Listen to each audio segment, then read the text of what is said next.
Whenever I'm having a tug, a spiritual tug, or a personal tug, there's somebody I call, she's my friend Alexis Rice, whom I met many years ago, whom I invited to my house along with 10 other people, and we studied a thing called the Course in Miracles. And I think being in that study with you was one of the most liberating things in the world, which brings us to the word independence. Tell me how we as people enslave ourselves from having independence.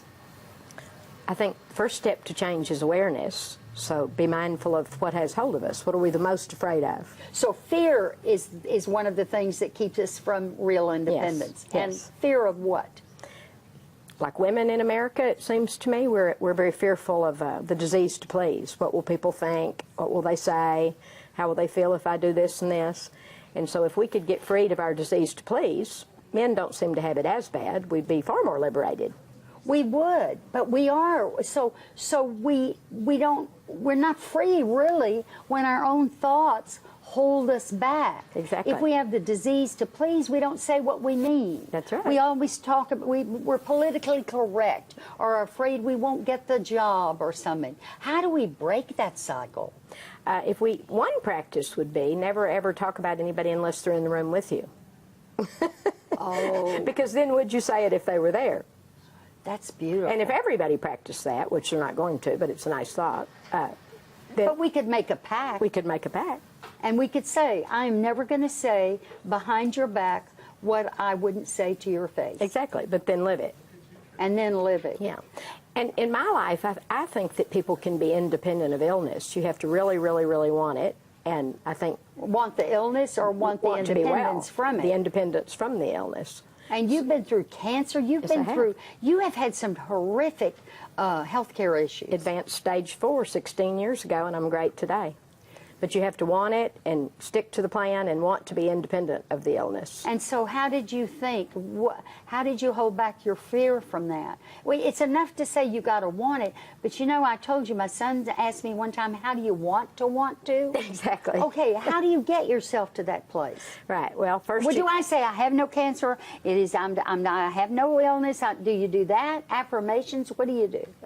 You know the saying that when the man who went to the top of the mountain to speak with the master, because he supposedly had all the answers, and so he got to the top, and the master pushed him under the water, and he goes, "I'm here. I thought you had all the answers," and he pushed him under the water, and the master said, "When you want air as bad as you want the answers, then you'll have it." So when you want it that bad, as bad as you might want the air, that you climbed the mountain for 3 days to get. So it's that kind of wanting. And so how did you turn your, did you put your faith in God that he would heal you? Yes, absolutely. But in my case, my daughter was young, and I wanted to be here to watch her grow up and get married and live her life, and I wanted many other things.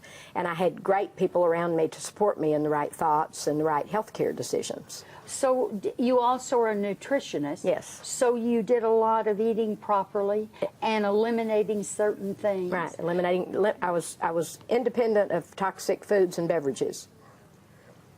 And Look at you. And have tried to stay that way for the most part. Not all the time, but most of the time.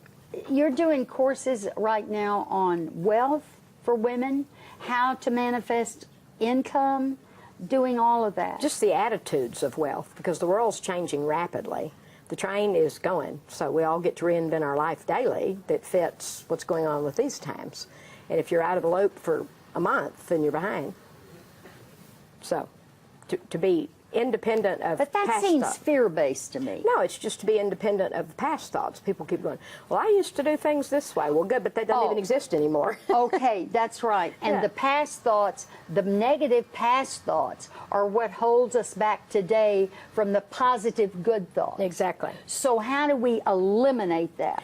That's true independence. Deepak Chopra was here in town just a few weeks ago, and so in here, I love the way he said it. He goes, you can either live in the past episode or the current episode of life. But a lot of people are in the past episode. I love to Yeah. listen to you. And their mind was in the past episode, and they're not even running current time, you know. So will you get together with me again and we'll get a group up on the Course in Miracles? I would love to. Oh, Yes. I tell you, I love it when she comes on. And you can contact Alexis by going to our website, dthebroadcast.tv, and just click on today's links. She's just been a wonderful friend and advisor to me.